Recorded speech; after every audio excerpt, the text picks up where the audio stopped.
आज हम बात करने वाले हैं शून्य कोटि की अभिक्रिया के जीवन काल के बारे में। तो चलिए स्टार्ट करते हैं। देखिए, सबसे पहले समझने का प्रयास कीजिए कि शून्य कोटि की अभिक्रिया के जीवन काल का अर्थ क्या होता है। देखिए, जीवन काल का अर्थ समझाने के लिए मैं आपके सामने एक छोटा सा एग्जांपल प्रस्तुत करता हूँ। यदि आपकी अभिक्रिया इस प्रकार है, R से P बन रही है आपकी अभिक्रिया का रिएक्टेंट टू प्रोडक्ट। मैं मान लेता हूँ जब आपने अभिक्रिया जैसे स्टार्ट की तब अभिकारक की सांद्रता कितनी है, 10 है और उत्पाद की सांद्रता 0 है। लेकिन जैसे जैसे आपका टाइम बढ़ते जाएगा तो यदि आपका अभिकारक 2 से कम होता है, 10 से 8 हुआ तो 2 से बढ़ जाएगा। टाइम बराबर 2 पे यदि ये फिर से 2 से कम होता है तो 2 से बढ़ जाएगा। टाइम बराबर 3 में फिर से यदि कम होता है तो ये 2 से क्या हो जाएगा, आपका बढ़ जाएगा। ओके, यदि फिर से क्या होता है, कम होता है, 2 से कम होता है तो ये क्या हो जाएगा, 2 से बढ़ जाएगा।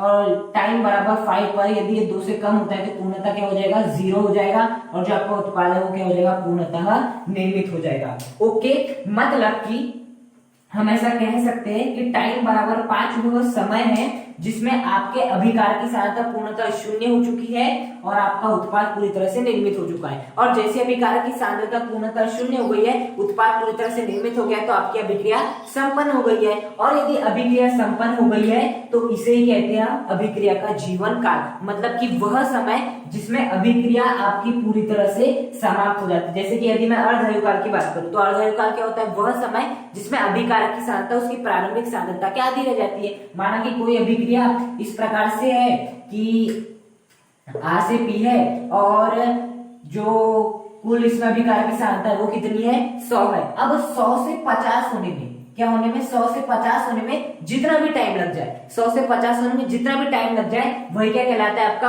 अर्धायु काल कहलाता है। आधा होने में लगा समय, अभिकारक की सांद्रता जो कि 100 थी उसको आधा होने में लगा समय। तो उसी प्रकार से जीवन काल क्या होता है, वह समय जिसमें अभिकारक की सांद्रता पूरी तरह से समाप्त हो जाती है। क्या, अभिकारक की सांद्रता पूरी तरह से समाप्त हो जाती है तो वह समय क्या कहलाता है, आपका जीवन काल कहलाता है। तो यदि मैं इस परिस्थिति में बात करूं तो आपकी अभिक्रिया का जो जीवन काल हो जाएगा, इस अभिक्रिया का जो जीवन काल हो जाएगा वो कितना हो जाएगा, 5 सेकंड हो जाएगा, 5 सेकंड हो जाएगा। यदि ये टाइम बराबर 2 सेकंड पर ही अभिकारक की सांद्रता 0 हो जाती तो इसका जीवन काल कितना हो जाता, 2 सेकंड हो जाता। तो बेसिकली आपको समझ में आया कि जीवन काल में क्या होता है, बेसिकली जो आपके अभिकारक की सांद्रता होती है, किसकी सांद्रता होती है, अभिकारक की सांद्रता होती है, वो कितनी हो जाती है, बेसिकली 0 हो जाती है। मतलब कि T क्या है, यदि मैं मान लूं कि T क्या है, आपका जीवन काल है, तो T समय पश्चात अभिकारक की सांद्रता क्या हो जाती है, 0। मतलब कि जब अभिक्रिया का जीवन काल आ जाता है तब अभिकारक की सांद्रता कितनी हो जाती है,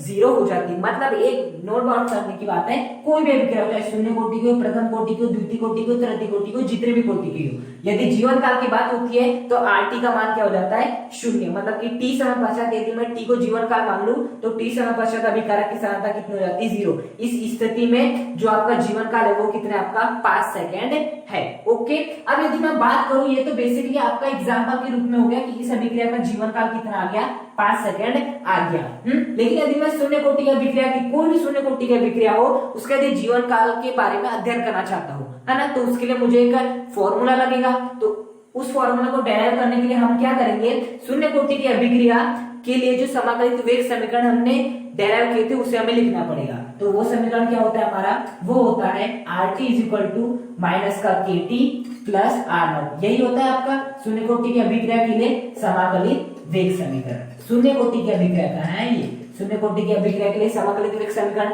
अब यदि मैं जीवन काल की बात करूं, अब यदि मैं जीवन काल क्या मान लूं, आपका T मान लूं, यदि आपका जीवन काल क्या हो, T हो, तो बताइए जीवन काल यदि T होता है तो आपका अभिकारक की सांद्रता कितनी हो जाती है, 0। तो मैं RT के मान को क्या रख सकता हूँ, 0 रख सकता हूँ, क्योंकि हम जीवन काल की बात कर रहे हैं। क्योंकि जीवन काल में RT कितना हो जाता है, 0 हो जाता है, माइनस का KT प्लस R0 को तो कुछ नहीं करना रहता हमें। ओके, अब माइनस का KT को इधर ला लो, क्योंकि बेसिकली मुझे क्या निकालना है, इस T की वैल्यू तो निकालना, क्योंकि T क्या माना मैंने, जीवन काल मानो T को, तो T समय पश्चात जो आपके अभिकारक की सांद्रता वो 0 हो जाती है, इसलिए मैंने RT के स्थान पे 0 और T क्या हो गया, आपका जीवन काल। बेसिकली मुझे जीवन काल के लिए फॉर्मूला निकालना है, अर्थात मुझे टाइम का फॉर्मूला निकालना। तो मैं इस माइनस का KT को इधर लगाऊंगा तो क्या हो जाएगा, प्लस का KT इज इक्वल टू क्या हो जाएगा, आपका R0 हो जाएगा। यहाँ से यदि मैं T का फॉर्मूला बनाना चाहूँ तो क्या आएगा, R0 अपॉन K आएगा। कितना आएगा, R0 अपॉन K आएगा। मतलब कि शून्य कोटि की अभिक्रिया का यदि मुझे जीवन काल की गणना करनी है तो उसका फॉर्मूला क्या होता है, टी क्या है बेसिकली जीवन काल, है ना।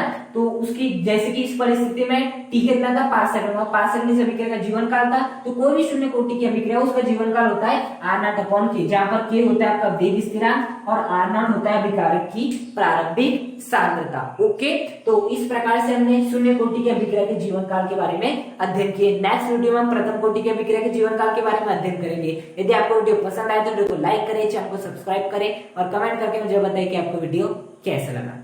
Thank you.